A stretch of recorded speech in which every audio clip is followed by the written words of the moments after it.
I'm Craig Sullivan, Creative Director at Criterion Games, working on Hot Pursuit. And I'm Matt Webster, and I'm a producer here, working on Hot Pursuit. Well, I think for me it's definitely the pursuits in the game.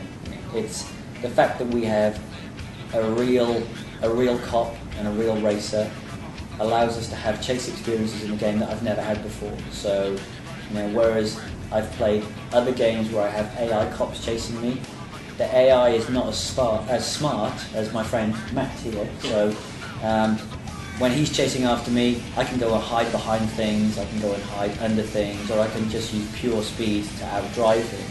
Even a very, very simple pursuit can end in hundreds and hundreds of different ways. And you can have a pursuit that lasts quite a short amount of time, or you can have a pursuit that lasts 10, 15, 20 minutes that travels the entire world. So I think that's my most interesting part of the game experience as it stands today. And I think that's the most unique element of the game. I think it's an experience people haven't had before. I think it's an experience that people have wanted for a long time.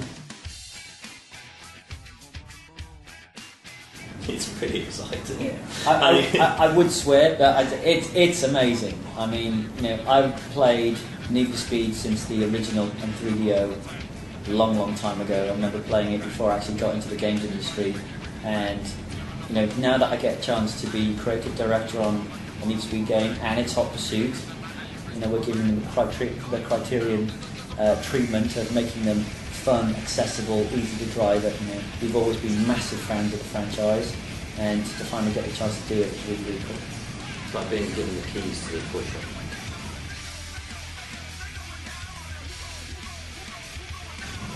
I'm a massive fan of Need for Speed Most Wanted. That game is amazing. I think we put hundreds of hours into that game, but also fans of the original Hot Pursuit games where you actually got to play as a cop. There's part of those games where you got to play as a cop, and it's what we found is that of the millions and millions of guys out there who played Need for Speed, one of the most requested features was to actually play as a cop. So we went back and we looked at Most Wanted and we looked at Hot Pursuit, and we wanted to play as a cop, and we thought to truly do that justice, we really wanted to play full progression as a racer and full progression as a cop. Once you put those two ingredients together, then we started to get to something kind of special and unique. So it felt kind of like a natural evolution of just things that we just wanted to do. I think they're two very different games, but also the fact that Criterion Games is known for Need for Speed, known for Burnout, and will now be known for Need for Speed. That doesn't mean that we're making a Burnout Need for Speed game. So to us, Criterion means that we will always favour the player. We will always make something that is fun.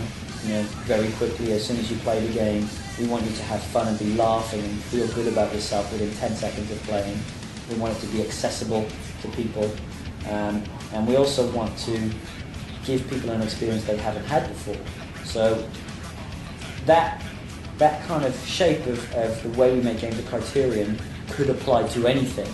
If we were making a game about, Alex Ward always talks about this, if we were making a game about jelly, it would still be fun, accessible, a unique experience, makes you smile. If we were making a game about, rowing a boat or being a mouse on the floor, it would still be those things. Yeah. But if we made a game about jelly, people would still ask us, how is this different to Burnout? Or how is it the same as Burnout? Are you going to have the jelly exploding into pieces and kind of catching fire and stuff? I remember when we started the project and we came in, we had a big list of these are all the cars we could have in the game. And in Burnout we used fictional cars. The fact that we finally get to work with real cars means that we can bring a reverence of these beautiful machines to gaming, and we allow people to drive them in a way that we always dreamt of driving them. So we always use the example of, if I gave you the keys to a Lamborghini now, You know, and said it's outside the office. Go downstairs and have a go. You know, it's like the fact that it's a Lamborghini is something special. Yeah. The fact that it comes in set Lamborghini colours, you know, something special. The fact that when you turn the key, it makes a cool sound, and it starts up and it sounds like there's a volcano behind your head. That's really, really important to us. And you know, the fact that when I get it up to speed and I'm going 150, 200 miles an hour, I can then turn the wheel and drift it sideways, and it feels amazing, and it feels, you know, it feels like an experience that I've always wanted to have in that car, and it puts a smile on my face and just makes it feel special.